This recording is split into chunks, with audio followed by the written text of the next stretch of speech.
Imagine por um instante que tudo o que você sabe sobre o Gênesis está prestes a ser questionado.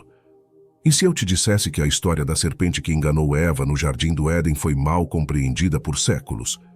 Essa é a surpreendente revelação que o Papa Francisco trouxe à tona, abalando as fundações de interpretações tradicionais. Mas o que exatamente ele quis dizer? Por que essa revelação está sendo considerada tão polêmica e, ao mesmo tempo, tão revolucionária? Não se trata apenas de reinterpretar um texto, mas de desenterrar verdades que podem mudar a forma como entendemos a criação, o pecado e até mesmo o destino humano. Você está preparado para isso? Ao mergulharmos nas raízes do texto hebraico, algo intrigante surge.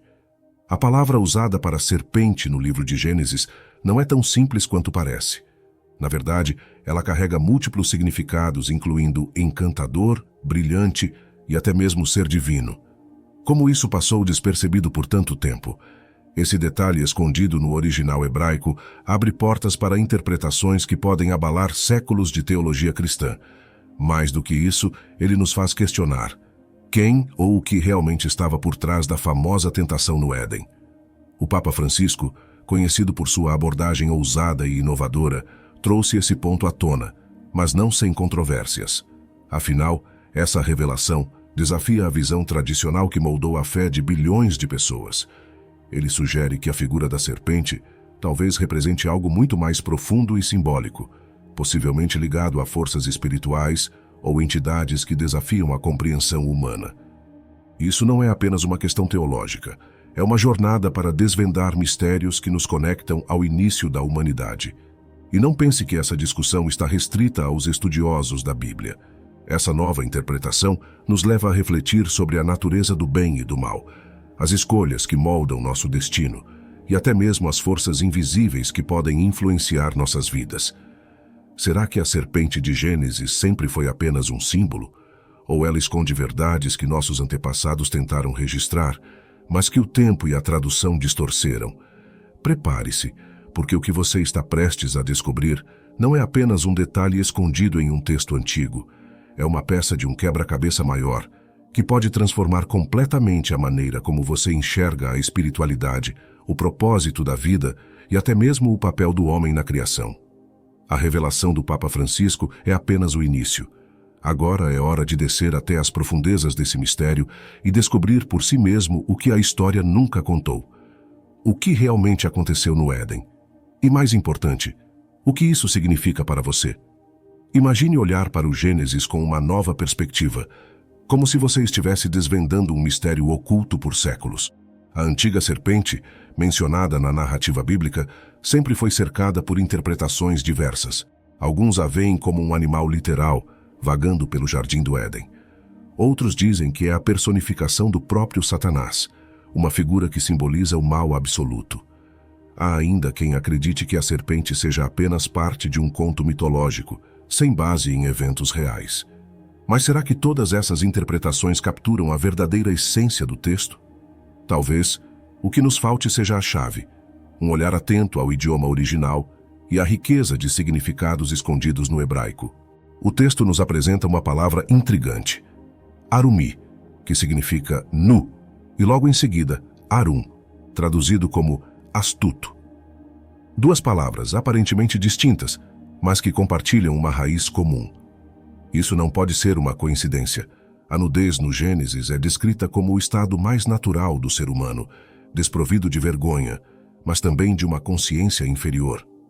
Ao mesmo tempo, a astúcia atribuída à serpente reflete uma inteligência instintiva, algo primitivo e talvez até perigoso.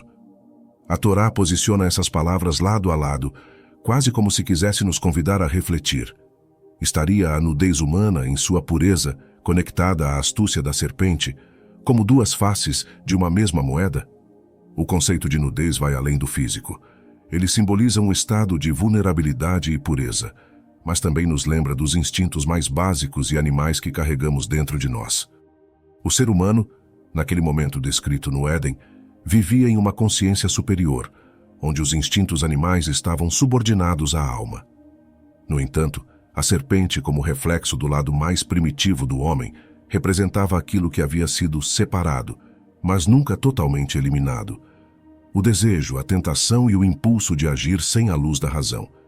E aqui surge a pergunta essencial. Será que a serpente era apenas um animal no Éden, ou uma projeção do que há de mais animalesco dentro de nós? Essa interpretação vai muito além do literal. A serpente, ao ser chamada de Arum, não é apenas astuta. Ela é uma metáfora para os instintos humanos que estavam presentes, mas adormecidos. Isso nos faz pensar, será que a queda do homem foi provocada por algo externo, ou por uma batalha interna que já estava em andamento? A escolha de comer o fruto proibido não foi apenas um ato de desobediência. Foi o momento em que os instintos inferiores ganharam força, sobrepondo-se à consciência superior. A serpente, então, deixa de ser apenas um personagem e se transforma em um símbolo universal do conflito interno que todos enfrentamos. E mais do que um símbolo histórico ou teológico, a serpente do Gênesis nos força a refletir sobre nós mesmos. Ela ainda está presente em nossas vidas, como uma manifestação dos nossos desejos, medos e tentações. Cada escolha que fazemos carrega essa tensão entre o instinto e a razão, entre a luz e a sombra. Não é apenas uma história antiga, é um espelho que reflete nossa própria jornada como seres humanos. Assim, ao mergulharmos na profundidade dos textos bíblicos, começamos a perceber que o verdadeiro mistério da serpente não está no que ela era, mas no que ela continua a representar dentro de cada um de nós. Quem é, de fato, o animal mais astuto de todos? A resposta, surpreendentemente, nos aponta para o próprio ser humano, mas não o homem em sua totalidade, e sim aquela parte mais instintiva e animal que reside no nível mais baixo de sua consciência. É intrigante perceber que, no contexto do Gênesis, a serpente pode não ser um animal literal ou uma entidade externa, mas uma projeção desse lado material e instintivo presente em todos nós. Essa ideia nos conduz a um entendimento muito mais profundo e simbólico. O verdadeiro confronto entre o humano e o divino ocorre dentro de cada um, no embate entre os instintos e a consciência elevada. O Gênesis descreve o corpo do homem como sendo formado do pó da terra, representando a consciência material. Após o pecado, Adão e Eva são expulsos do Jardim do Éden e enviados de volta ao pó, à matéria, ao nível mais baixo de existência. Esse movimento simboliza a queda da consciência superior para um estado dominado pelos instintos. Aqui, a serpente emerge como um reflexo desse estado inferior, uma representação do lado mais animal do homem, aquele que age impulsionado pelo desejo e pelo apego ao que é material. Não é um personagem externo, é a voz interna que seduz, que convence, que leva ao erro. Adão e Eva, no entanto, não são apenas figuras históricas ou mitológicas. Eles também representam duas forças internas no ser humano. Adão simboliza o intelecto, enquanto Eva reflete a emoção. Essas forças coexistem dentro de nós, e em sua unidade original eram harmônicas, integradas. Quando o texto menciona que homem e mulher foram criados como uma só carne, ele nos apresenta uma metáfora poderosa sobre essa união. Porém, ao serem separados, surge a dualidade. Razão e sentimento, lógica e paixão, cada um com seu papel, mas agora em constante diálogo e conflito. E onde entra a serpente? Ela é o instinto, o nível mais baixo que se comunica diretamente com a emoção, tentando convencê-la a agir antes que o intelecto possa intervir. É por isso que, na narrativa, a serpente não fala diretamente com Adão, mas com Eva. Ela apela aos sentimentos. Olhe para o fruto, veja como é belo, imagine como será bom. A emoção, seduzida, passa essa mensagem ao intelecto que acaba cedendo. É uma dinâmica que todos nós experimentamos diariamente, quando nossos desejos tentam sobrepor-se à razão. Não é apenas uma história antiga, é um espelho da condição humana. Essa estrutura tripartida, intelecto, emoção e instinto, explica muito sobre a luta interna que enfrentamos. A serpente, então, não é um ser externo, é parte de nós. O desafio está em identificar essa voz sedutora e escolher qual parte de nós dará a resposta final, o instinto, a emoção ou o intelecto. Essa reflexão não é apenas teológica, é profundamente prática. Ela nos convida a entender nossos próprios impulsos e a reconhecer quando estamos sendo governados pela serpente interior. Essa história, portanto, não é algo distante ou abstrato, mas uma representação das escolhas que fazemos todos os dias. E a questão que fica é: quem está no controle dentro de você? A metáfora da serpente vai muito além de um simples símbolo do mal. Ela é um reflexo da nossa natureza material e instintiva, algo que todos carregamos dentro de nós. No hebraico profundo e nos textos do Zohar, a serpente é descrita como a pele da cobra, uma referência direta ao corpo humano e à sua conexão com a matéria. A parte mais densa, mais fixa ao material, é chamada assim porque carrega as marcas do instinto, do desejo e das forças que podem nos afastar de Deus. A metáfora não apenas nos convida a olhar para dentro, mas também a refletir sobre a luta constante entre a espiritualidade e a materialidade em nossa existência. Antes da queda, a serpente não era descrita como rastejante. Ela possuía pernas, o que simboliza uma elevação acima do material. Esse detalhe revela uma natureza que, antes do pecado, estava em harmonia com as partes mais elevadas de Adão e Eva, conectada à consciência superior. Quando ocorre a queda, tanto os humanos quanto a serpente são lançados à terra, ao nível mais baixo, preso à matéria. A serpente passa a rastejar, representando a submissão completa ao mundo material, e se torna um símbolo do instinto que constantemente tenta nos arrastar para baixo. Essa luta entre o instinto e o espírito é a base de nossa experiência humana. A serpente, ou Yetzer Hará, o instinto para o mal, não é inerentemente má, mas um desafio que precisa ser superado. É a força que nos impulsiona ao egoísmo, ao apego desmedido ao material e ao afastamento do divino. Porém, como o Zohar sugere, a serpente também tem potencial para ser elevada. Ao invés de nos subjugar à sua natureza instintiva, podemos dar pernas à serpente, canalizando seus impulsos para propósitos elevados e divinos, transformando o material em um instrumento de santidade. A ideia de dar pernas à serpente é central na espiritualidade cabalística. Não se trata de destruir o instinto, mas de transformá-lo. O material, como o corpo e os desejos, não é intrinsecamente ruim. Ele é neutro, um meio que pode nos aproximar ou afastar de Deus, dependendo de como o utilizamos. Comer, por exemplo, pode ser um ato impulsivo e destrutivo, ou um momento de gratidão e consciência divina. A escolha está em nossas mãos, e é essa escolha que determina se transformamos a serpente em algo divino ou permitimos que ela nos domine. Curiosamente, o valor numérico da palavra hebraica Nahash, serpente, é o mesmo da palavra Mashiach, Messias. Isso sugere que a serpente, quando redimida, simboliza a própria redenção. Ela é o potencial escondido na matéria, a força bruta que, se iluminada pelo divino, pode trazer a luz ao mundo.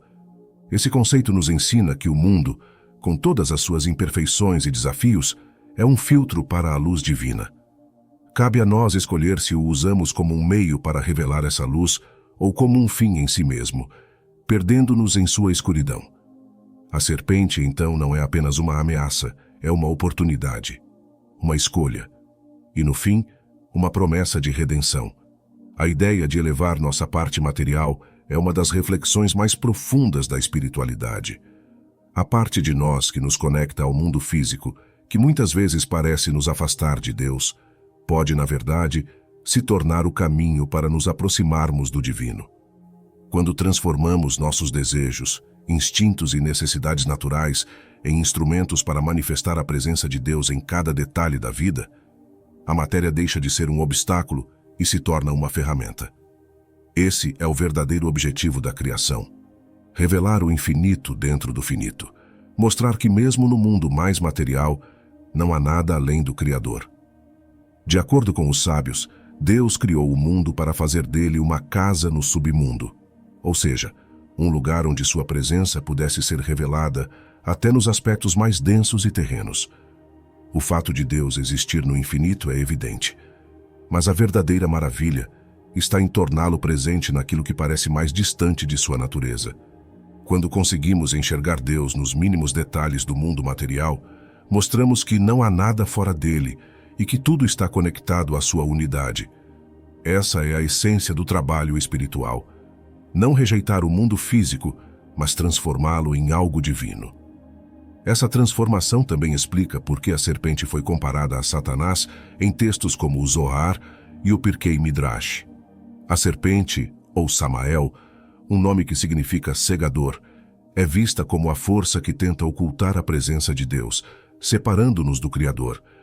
Sua função é cegar nossa visão espiritual, nos distraindo com a ilusão de que o mundo material é independente de Deus. Porém, esse mesmo cegador pode ser transformado quando aprendemos a elevar nossa consciência, transcendendo a visão limitada e reconhecendo que até o material é um reflexo do divino. O segredo está em transcender a percepção de que algo neste mundo é puramente natural ou separado de Deus. A espiritualidade ensina que não há nada natural em essência, pois tudo está conectado ao Criador. Quando conseguimos integrar essa consciência, a força que antes nos cegava perde o poder. A serpente, o material, os instintos, todos se tornam parte do grande plano divino, deixando de ser obstáculos e se tornando degraus para a iluminação. Esse é o propósito final, reconhecer a unidade do Criador em tudo, dissolvendo as barreiras que nos impedem de ver sua luz. Esse processo de transformação é chamado de Tikkun, ou reparação, um trabalho que exige esforço pessoal. Não é algo que se faz apenas com meditação ou longas preces, mas com ações práticas que elevam nossa natureza humana. Isso inclui transformar prazeres materiais em experiências espirituais, controlar as palavras para que reflitam verdade e propósito e, acima de tudo, utilizar nossa humanidade como um canal para revelar o divino. Cada um de nós carrega dentro de si uma parte da pele da cobra, e nosso trabalho é elevá-la, transcendê-la e convertê-la em um reflexo do Criador. Esse é o desafio e também a grande oportunidade de todos os seres humanos. A jornada de transformação pessoal começa com a consciência de nossas palavras e intenções. Falar apenas o que é realmente necessário e com propósito é um ato de elevação. Nossas palavras têm poder, e quando são usadas com significado e direcionamento, elas deixam de ser vazias e se tornam instrumentos de mudança. Além disso, a alegria desempenha um papel fundamental nesse processo. A alegria, conhecida como Asin Atmidit, uma alegria constante e consciente, é a força que expulsa a tristeza e nos mantém conectados ao divino. É estar em paz com nossa parte, grato por quem somos e utilizar essa energia para transformar não apenas a nós mesmos, mas também o mundo ao nosso redor. A gratidão pela nossa parte, pelo que temos, nos ensina a canalizar tudo para o bem. Quando conseguimos mudar nossa perspectiva, transformamos cada experiência e cada ato em algo com propósito. Isso não é apenas um trabalho individual, é um movimento coletivo. À medida que elevamos nossa consciência como sociedade, começamos a focar no que realmente importa, no que tem valor intrínseco. Deixamos de nos apegar a coisas superficiais e passageiras, como a obsessão pelo corpo ou pela matéria, e passamos a enxergar a verdadeira beleza, a espiritualidade que habita em cada ser humano. Essa mudança de foco é essencial para a nossa evolução coletiva. Quando deixamos de tratar as pessoas como objetos, homens e mulheres reduzidos a dimensões materiais, e passamos a enxergar o brilho espiritual em cada indivíduo, começamos a construir uma sociedade mais justa e conectada. É um processo que nos ensina a valorizar as coisas que realmente têm propósito, aquelas que transcendem o físico. Quando transformamos o Nahash, serpente, em Masia, Messias, estamos simbolicamente elevando nossa consciência e nos aproximando de um estado superior como humanidade. Esse trabalho coletivo é a chave para a revelação do Messias no mundo. O Messias, nesse contexto, não é apenas uma figura, mas um estado de consciência onde a unidade divina é manifesta em todos os aspectos da criação. Quando alcançamos esse nível, a humanidade se conecta à sua verdadeira essência, e o mundo se torna um reflexo do divino. Essa transformação não acontece de forma mágica, mas através de ações conscientes que cada um de nós pode realizar. É a soma dessas pequenas mudanças individuais que nos leva a esse estado de iluminação coletiva. Por fim, se essa reflexão tocou você, compartilhe-a com outros. Esse é apenas o começo de um caminho mais profundo, e há muito mais a explorar. Se inscreva no canal e descubra como conceitos como esses podem transformar sua vida.